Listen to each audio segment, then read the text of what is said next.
네, 이데일리 TV입니다. 나스미디어, MC넥스, 네이버, 셀트리온 그룹주, KB오토시스, 포스코 인터내셔널, 대한항공까지 선정을 했고요.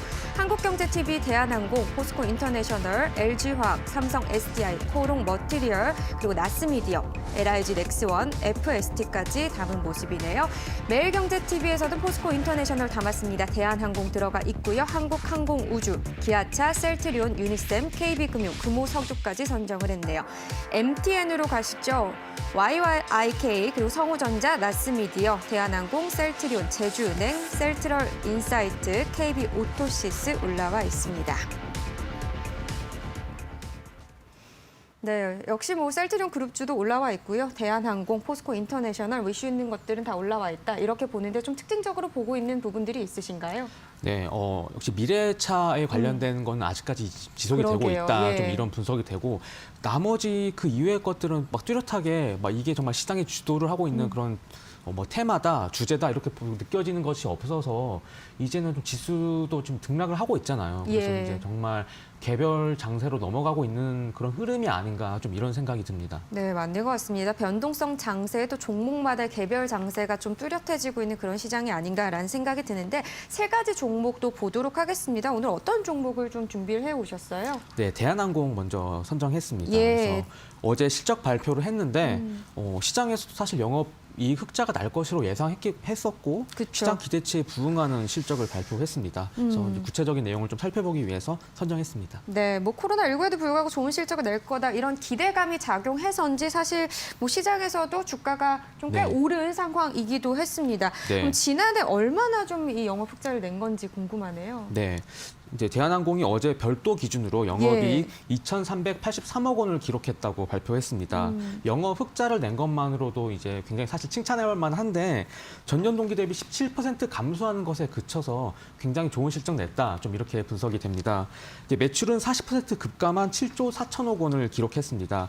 단기 순손실은 2,200억 원 정도를 기록했는데 이는 또 전년 대비해서는 절반 수준으로 줄어든 것이어서 굉장히 실적이 좋게 나왔다. 좀 이렇게 풀이됩니다.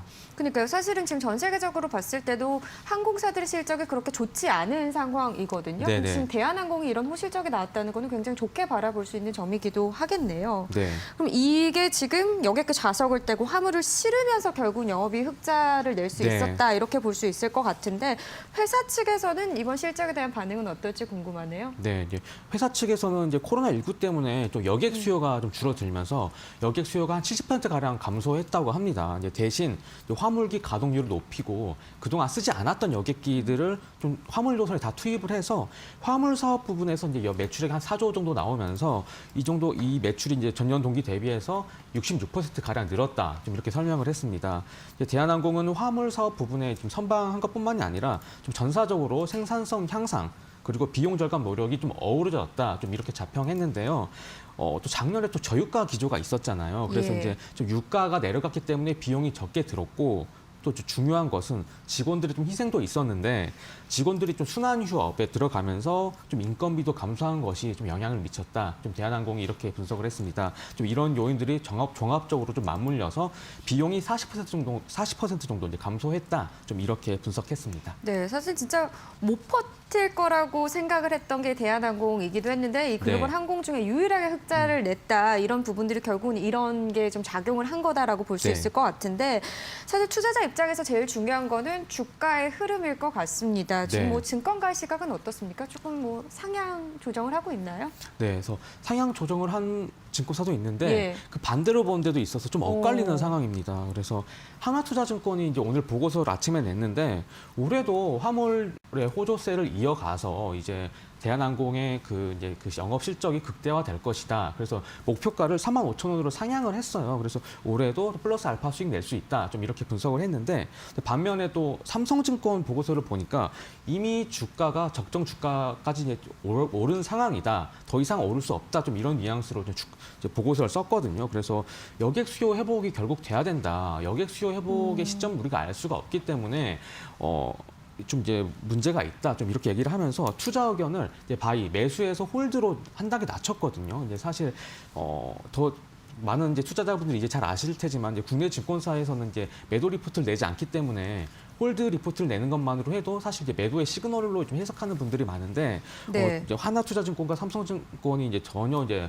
상반되는 이런 주가 흐름을 전망을 한 겁니다. 그래서 그러네요. 아무래도 그 차이는 그 여객선 수요를 회복을 해야 된다. 이렇게 삼성증권은 본 것이고 하나투자증권은 여객선 수요 회복하지 않아도 화물 수요만으로 충분하다. 좀 이렇게 본 것에서 좀 차이가 좀 발생한 것으로 그렇게 분석됩니다. 네, 결국은 보는 시각에 따라서 지금 이게 네. 상향을 할 것이냐 하향을 할 것이냐 이런 좀 그런 관점인 것 같은데요. 네. 어찌 됐든 간에 어닝 서프라이즈를 기록을 했고 지금 뭐 기사화되고 있는 것들 보면은 뭐 델타, 아메리칸 에어라인, 프랑스 뭐 KLM 그룹 다 정부로부터 수십조 원의 공적 자금을 지원을 받았음에도 네. 지난해 각각 최소 10조 원이 넘는 영업 손실을 낸 걸로 지금 네네, 기록이 되고 맞습니다. 있단 말이죠. 이런 걸로 봤을 때는 어쨌든 실적상으로 좋게 나왔고 앞으로 여객선 수요까지 되면 너무 좋죠. 그쵸, 그렇게 너무- 봤을 때는 정말 더 긍정적으로 볼 수 있는 그런 종목이고 기업이지 않을까라는 네. 생각도 듭니다. 좀 더 지켜보고요. 코로나19가 빨리 사라지길 좀 그러니까요. 기대해 정말. 보도록 하겠습니다. 이제 또 설 연휴가 다가오니까 여행 네. 가고 싶은 분들 맞습니다. 굉장히 많으실 네. 거거든요. 맞습니다. 하필이면 목금토일이더라고요. 그러니까요. 또 예. 작년에는 갔었는데 작년에 내가 한국에 안 있었는데 이렇게 하시는 분들 맞아요. 많더라고요. 그래서 네.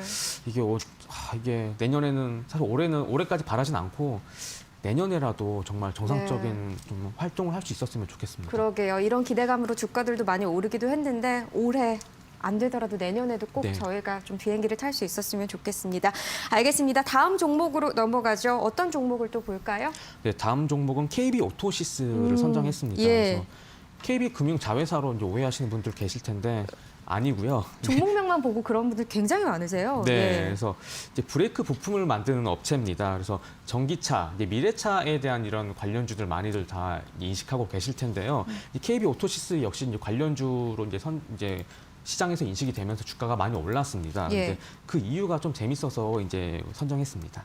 사실 지금 어제는 상한가였고 네. 오늘도 장중에 신고가를 찍고 좀 내려온 걸로 알고 있는데 지금 같은 경우도 22%대 급등 흐름 네. 나타내고 있는 상황이거든요. 네. 그러니까 왜 이렇게 오른지가 사실 중요할 것 같습니다. 네, 정확하게 좀 얘기를 해주시죠. 네, 맞습니다. 사실 이 미래차, 뭐 애플카 이런 뉴스가 뭐 어제 나온 건 아니거든요. 계속해서 그래서 나오고 계속해서 있었죠. 나왔던 구체화되고는 거고, 있지만요. 이미 예. 대형주들 많이 움직였었는데 KB 오토시스가 이제 어제 공시를 통해서 우리 돈으로 약 420억 원 투자해서 미국 조지아주에 공장을 짓겠다고 이렇게 공시를 했는데 그 이후에 갑자기 급등했습니다. 그래서 시장 참여자들은 아니 공장 짓는 걸로 이렇게 급등할 일이냐? 공장 짓는 거는 사실 기업의 일반적인 그런 활동이잖아요. 예. 그런데 신설 공장이 기아차 조지아 공장과 차로 30분 거리에 있다고 해요. 뭐 거의 한 동네죠. 30분 거리면은. 그래서 원래도 이제 기아차나 현대차 이런 GM 이런 데다가 납품을 하는 업체였는데 이제 기아차가 애플카를 생산한다고 하니까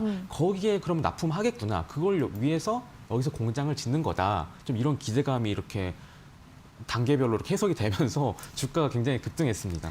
그러니까 이슈들이 계속 엮이는 것 같습니다. 네, 맞습니다. 사실 그 안에서 팩트가 뭔지를 이제 잘 가려내야 할 것 같은데요. 뭐 지금으로서는 어쨌든 주가라는 게 네네. 미래의 기대감이 선 반영되는 부분이 있다 보니까 이런 일들도 있는 것 같은데요. 지켜볼 필요가 있겠네요. 근데 네. 지금 테마주라고 하셨는데 네네. 그러면 실적이 당장은 어쨌든 구체화되지 않을 수도 있다는 이야기인 거잖아요. 네, 맞습니다. 그래서 그 애플카가 이제 아이폰처럼 대박을 낸다고 하면은 당연히 협력사들의 실적도 좋아질 수 있겠죠. 이제 예. 그 논리가 맞는데 일단 그 애플카의 이제 생산이 2024년부터 시작한다고 하니까요. 올해 실적 일단 반영 안 되고 내년에도 당연히 실적 반영 안 되겠죠. 그래서 당장 실적에 미치는 영향은 없을 거라고 좀 분석이 되고요.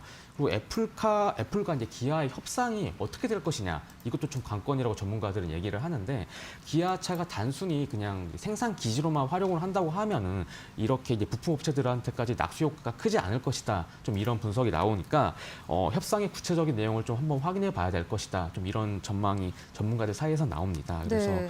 일단 무조건 사실 수혜죠. 무조건 수혜인데 그 수혜의 정도가 어느 정도 될 것인지 이렇게 주가를 계속 올릴 정도일 것인지 아닐 것인지는 좀 나중에 시장이 이제 판단을 할 것 같습니다.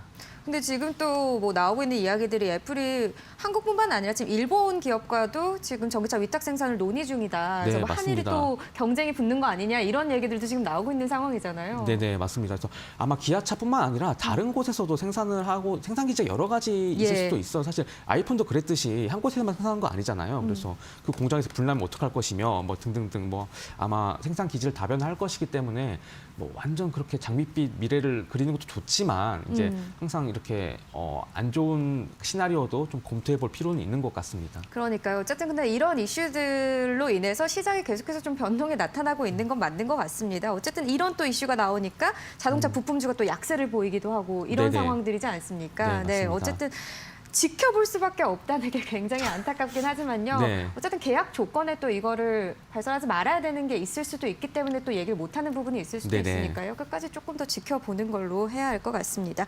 자, 마지막 종목으로 넘어가겠습니다. 어떤 종목 볼까요? 네, 마지막 종목은 제주은행을 이제 선정했습니다. 예, 그래서 뭐 이 종목은 정말 예. 네. 그래서 M&A 관련 소식이 좀 단기적으로 매매에 접근하기는 굉장히 좀 쉬운 그런 소식인데요. 사실을 부인했는데도 주가가 계속 올라가고 있어서 좀 정리해봤습니다.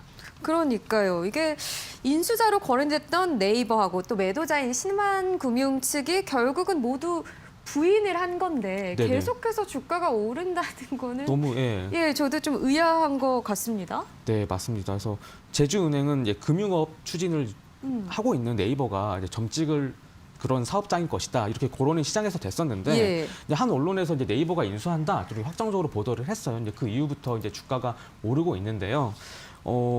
매도자, 매수자 이제 말씀하신 것처럼 일제히 사실 무근이라고 좀 밝혔습니다. 그래서 네. 네이버는 제주은행과 관련 협의를 한 사실이 전혀 없다. 좀 이렇게 밝히면서 제주은행 인수나 은행업 인가를 좀 취득하려고 노력하고 있다는 사실 자체가 이제 사실 무근이다. 좀 이렇게 얘기를 했고요. 신한금융 관계자도 비슷한 얘기를 했어요. 사실 그래서 만났어요, 안 만났어요 이렇게 좀 여쭤봤었는데 만나지도 않았는데 왜 이런 기사 났는지 모르겠다. 이렇게 또 네. 신한금융 관계자들은 얘기를 했었거든요. 그래서 정말 약간 강하게 사실 무근이라고 얘기를 한 건데. 사실 원래 기사를 많이 보시고 주식 투자에 연결시키는 분들은 알겠지만 뉴스에 일단 먼저 오른 다음에 부인 공시에 이제 고꾸라지는 경우 굉장히 많고 맞아요. 예, 그 이후에 이제 또 화난 투자자분들께서 이제 청와대 청문 게시판에 이 기자 곧 조사해야 된다. 예, 뭐 이렇게 뒷거리가 있었을 수 있다. 이렇게 의혹을 제기하기까지도 하잖아요. 그런데 강력한 부인 공시에도 이렇게 주가가 유지되고 있어서 상당히 이례적인 케이스라고 할 수 있습니다. 이거 고생이 많으시네요. 네.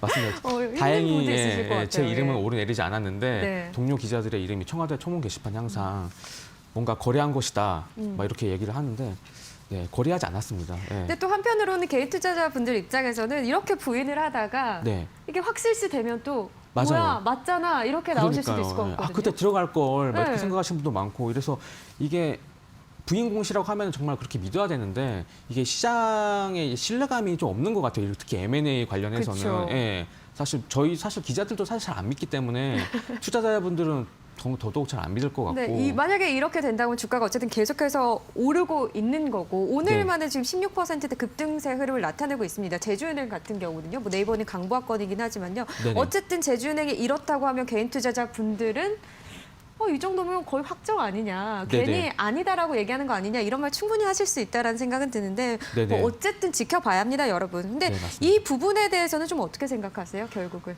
네, 그래서 이제 시나리오가 이제 그럴듯하다는 거에 대해서 다시 공감하는 것 같아요. 그쵸. 그래서 예, 사실 뭐 신한금융이 제주은행을 이제 가지고 있어봐야 크게 성장하기 어렵다 시장 관점에서 좀 이렇게 분석하는데 거기에 많이 좀 타당성을 부여를 하는 것 같고요. 또 네이버 같은 경우에도 사실 네이버페이 등등해서 이제 금융사업 하고 있잖아요. 그래서 카카오도 은행이 있는 만큼 카카오가 은행이 있는데 네이버가 가만히 있겠어? 약간 이런 것 논리 때문에 다들 여기에 좀 이제 가능성을 높게 이제 보는 것 같습니다. 그래서 네. M&A 기사 보면은 진짜 한 10건 중에서 0.5건 정도는 정말 사실이 아닌 경우가 많아요. 아닐 때는 굴뚝에 연기가 나는 경우가 있는데 예. 이번 대부분은- 경우가 정말 그럴 것인지 아닐 것인지 어. 좀 그런 좀 의구심이 저는 개인적으로 들고 또 그 요기요도 지금 매각하고 있잖아요. 그쵸. 예, 근데 그렇게 뭔가 시장에서 매물로 나오면은 항상 인수자로 거론되는 것이 네이버와 카카오예요. 무조건 기계적으로. 사실 이제 살 수 있는 돈이 어디가 있냐. 예. 그리고 무슨 사실 뭐 요기요 같은 데를 이제 전통 대기업이 사진 않을 거잖아요. 그래서 항상 네이버와 이제 카카오 이제 포털 공룡들이 인수자로 그냥 기계적으로 이제 거론되는 만큼 이런 것들을 좀 이제 유의하셔서 네이버와 카카오 산다 하면은 뭐 당연히 거론되는 종목, 당연히 이렇게 이런 인수 후보군이겠거니라고 생각하셔도 무방할 듯합니다.